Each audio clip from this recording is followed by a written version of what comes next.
Here we go. Here's Johnny. I'm Batman. You talking to me? Bond. My name is Inigo Montoya. You killed my father. Prepare to die. Don't say that!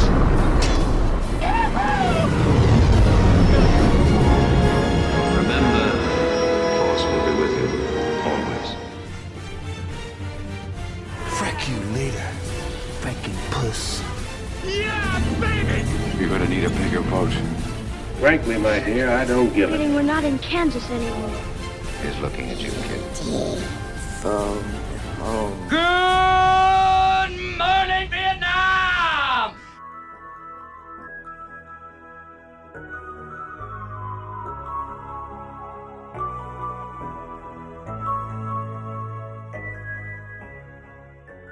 Welcome to episode 4 of the Moment After podcast.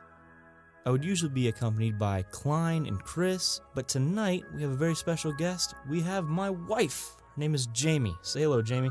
Hello there. All right. She's cute. So, tonight we are going to be talking about The Little Mermaid, the 2018 version. That's an indie film.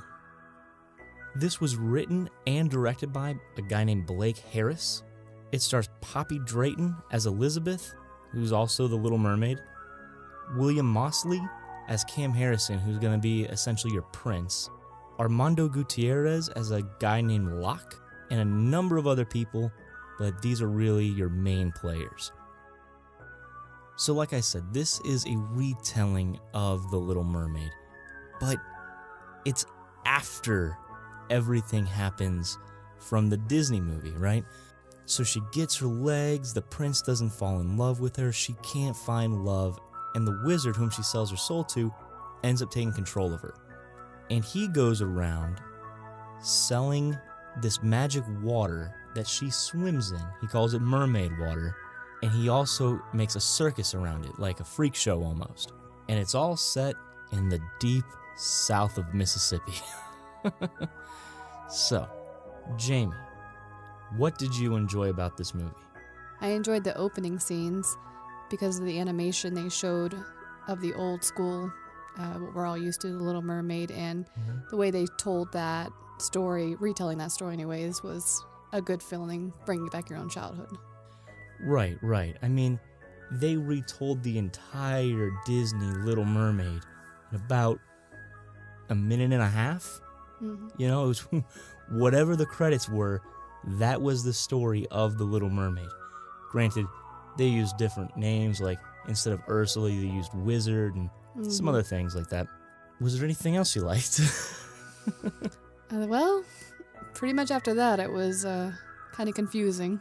Right. A little confusing. The things I enjoyed about this movie were the credits. I thought the credits were fantastic. They were beautifully animated, and just the drawings on them were really nice to look at. The other part of this movie that I enjoyed was actually Poppy Drayton. I thought she did a good job as the Little Mermaid. Her name was Elizabeth in the movie, not Ariel. And I thought when she was on screen, she was enjoyable. Like, she had a charm about her that I thought was enjoyable to watch. You know what I'm saying? Mm-hmm. And that's really it for me as far as what I liked about this movie. I thought the little girl was a bit dramatic with her facial expressions, but at the same time, I did enjoy her. She was at least funny to watch, you know, just because she was so over the top. Mm-hmm. Like, she had the crazy eyes down. When she grows up, she needs to play a murderer in a movie because those eyes, man, they just pierce right through you. Yeah, that's true. But she was good. She was enjoyable to watch when she wasn't insane. I was trying to see if I could remember any other characters I liked. Well, now that you bring that up, I enjoyed Locke, who ends up being the wizard in the end of the movie. Listen, I know it's a spoiler. Don't even worry about it. Like, it's really not that big of a deal. I enjoyed him when he first appeared, right? I thought he was interesting. I thought he looked cool. He was the ringleader of the circus. And I thought he had a little bit of a menacing appearance, which is what you want from your villain in a movie, you know what I'm saying? Then he started to talk. And the more he started to talk, the more you realized that this guy's overacting in a big way. Mm-hmm. It is insane. It's the kind of performance where he says something, where he jabs his finger in the air, and then he stares at the guy for a good 30 seconds after he has made his point with his finger in the air and his mouth open. He just gets so silly that he loses any kind of menace that he has. I almost think it would have been better for them to have him not so as present in the movie, more of an ominous figure. Mm-hmm. Instead of, they had him very much always right there in the center of different scenes, but at the same time, the way that he presented himself was almost, as you said, it felt more comical or just over the top acting, where you're like, I can't take you serious enough that you're my Ursula in a sense, or how they were portraying him. Right, but he was definitely meant to be menacing. He wasn't there for comic relief. He was not. He was funny, but he wasn't supposed to be funny. You know what I'm saying? So that was pretty upsetting for me to just see somebody who I was like, all right, I'm enjoying you, and then just as the movie goes on, you're like, oh dear Lord, stop doing what you're doing. Yeah. And I wish I could say that was the only person that did that during the movie. They really wasn't. So now that we have absolutely exhausted everything we've liked about this movie, let's talk about the things that were bad about this movie. So a second ago, you said that you thought the movie was confusing. What did you mean by that? I would say it was confusing because they had, I would think anyways, a message that was supposed to be conveyed throughout the movie. Okay. But it always felt like they were missing the mark when it came to telling the full storyline. For instance, with her uncle, when they had to go and he was saying, oh, she has these symptoms of coughing, and he gave her medicine, which appeared just to be cough medicine. Right. But he acted like it was some cure-all thing. When he was told by his boss he got a paid trip to go to the circus where this guy had a mermaid healing water. Right. And all of a sudden that circus is in Mississippi, and they end up staying with a lady who is somebody she reminded me of somebody off The Help. Right. It was just that was pretty rough. It's very random, and I don't know. Yeah, this movie is written very poorly. It is jumping all over the place, where crucial details are being left out left and right. Like you said, they don't explain the niece's illness, which her name is Elle, by the way, and the mermaid's name is Elizabeth. It's a small thing, really, but it is annoying to me that your two leads have essentially the same name. That's bad writing. And confusing. Then they do just show up at this random house, and you're like, well, how did they get here? Why are they here? It's just really rough. And they do that throughout the movie. And it's really frustrating if you're trying to sit there and genuinely watch the movie. You know what I'm saying? Mm-hmm. It didn't seem like it had a very good pace to any storyline. Everything was just, it jumped very quickly and rapidly, and I didn't even understand when there was somebody mad, like some of the characters in the circus would be mad at the uncle. You would say to yourself, well, what exactly are they mad at him for? Right. I don't understand what costs these people have for saying, oh, you need to stay out of here. Oh, that's a very good point. Like, they just random characters showing up, literally characters that are integral to the plot, never get an introduction. Yeah, exactly. It's insane. It is written by a madman. For instance, there's a character named Thora. She's played by Shannon Collins, and she is a massive part of the end of this movie. They never introduce her.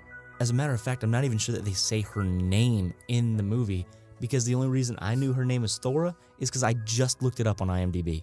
Yeah, when you said that, I was like, oh, that was her name? Right? And nothing against her. She's a beautiful woman, that's fine. But she reminded me so much of two different characters from movies. When I first saw her come into the movie, I was like, oh, she looks exactly like Esmeralda. I'm like, why is Esmeralda here? Who is Esmeralda?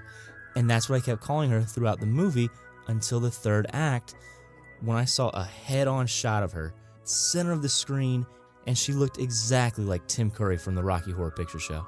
She looked exactly like Dr. Frankenfurter. That's not what you want. It's really not. But then there's this other character in there who's like a wolf man, and he's never introduced or anything. Oh, and he was funny too, which I know that's not what they wanted. Again, it's not what they were going for. Just overacting, you know? Mm-hmm. There's a couple times when he would literally howl to the moon for no reason. Right. No reason at all. So bad. So like Jamie was saying, in the first 2 acts of this movie, scenes are changing rapidly, but you're not learning anything. You're not getting any information. So the movie still seems really, really slow in plotting. And you're like, oh, God, please just move. Please move along. Please keep going.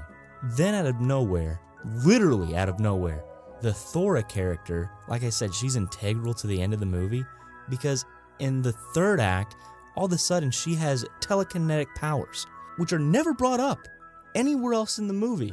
Not only does she have telekinetic powers, but she can stop time for certain people and not for others, and she can hold it for miles and miles and miles. It's ridiculous. And yet somehow she does not know how long the hold is going to last.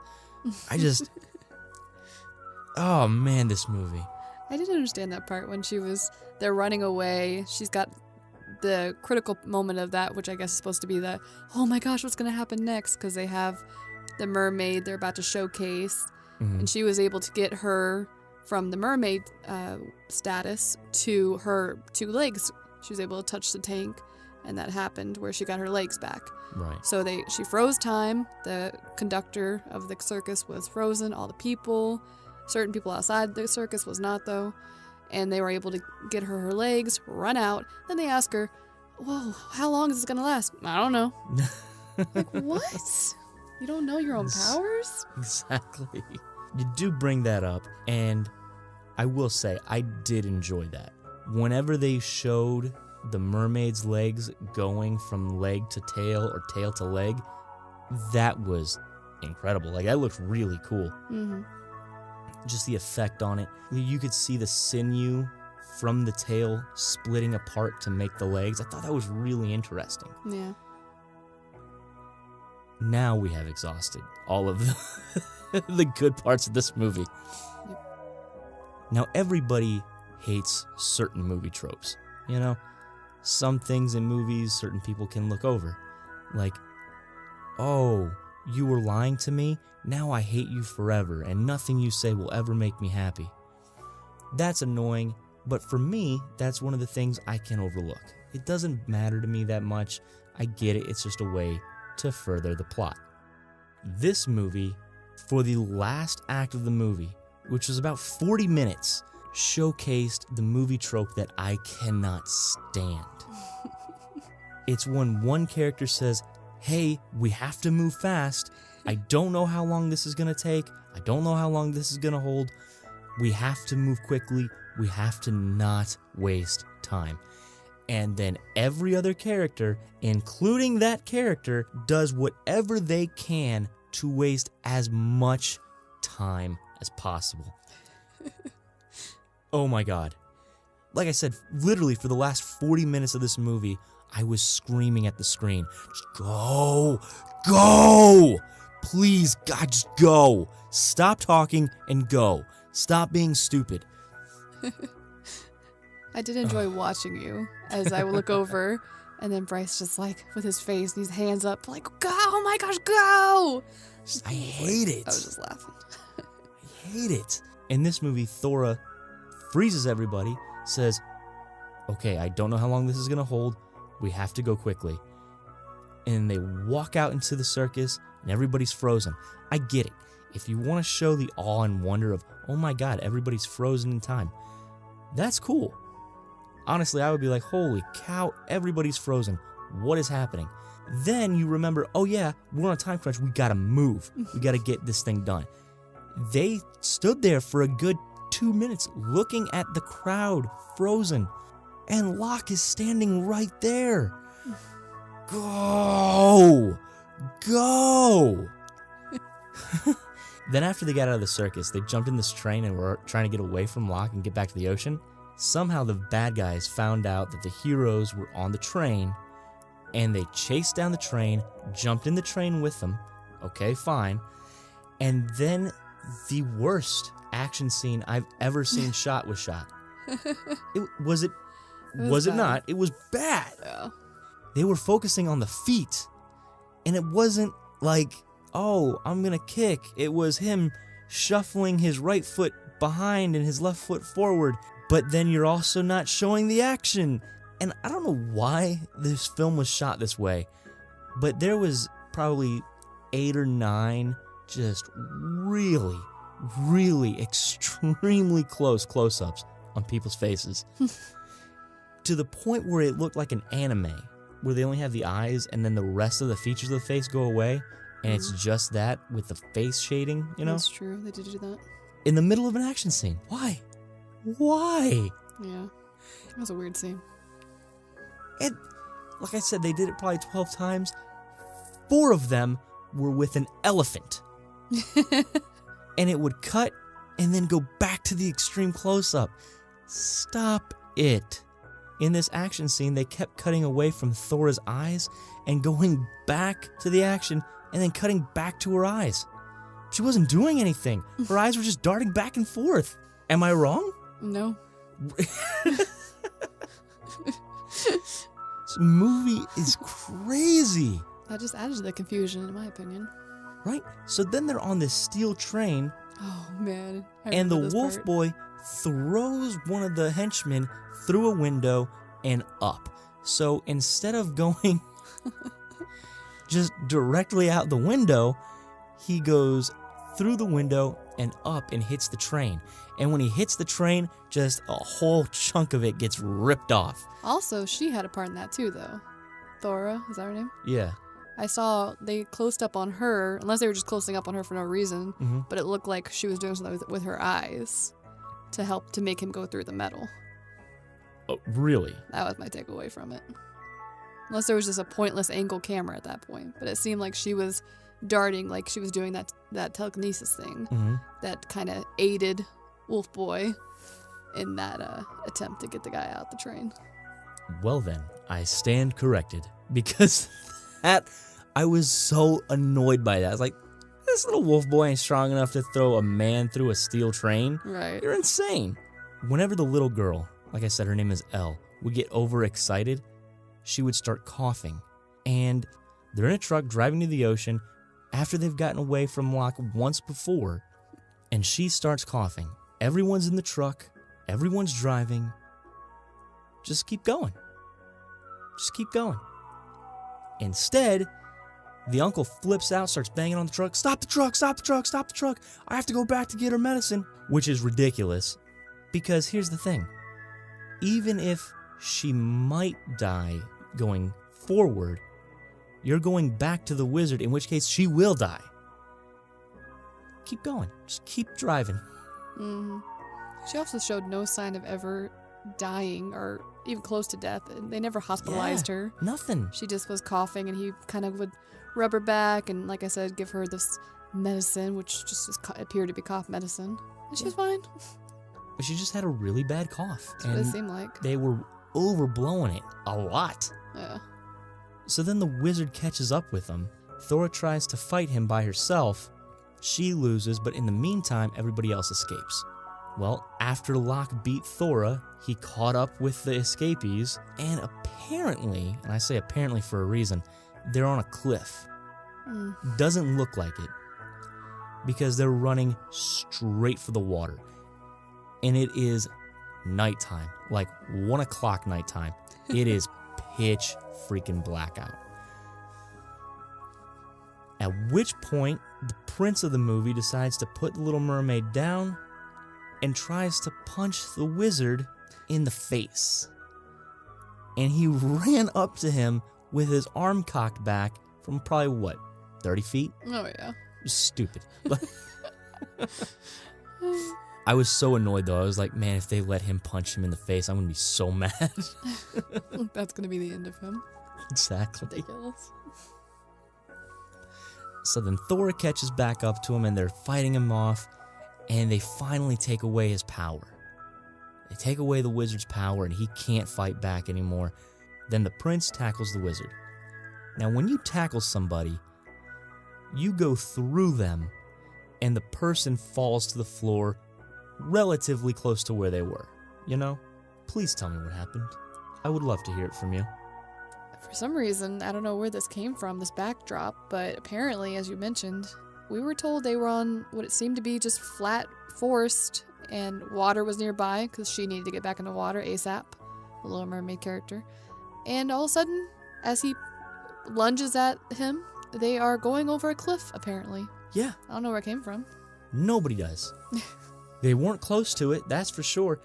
It would have made more sense if he hit the wizard fell to the ground, and he went over the cliff, and then in his cockiness, the wizard came over and he pulled the wizard into the ocean, or something like that.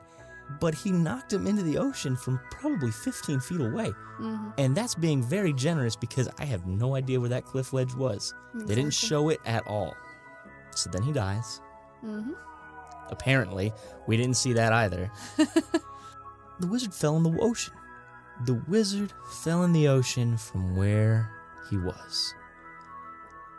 And from that point, it took them about 4 hours to then walk down to the beach, because when they got to the beach, it was dawn.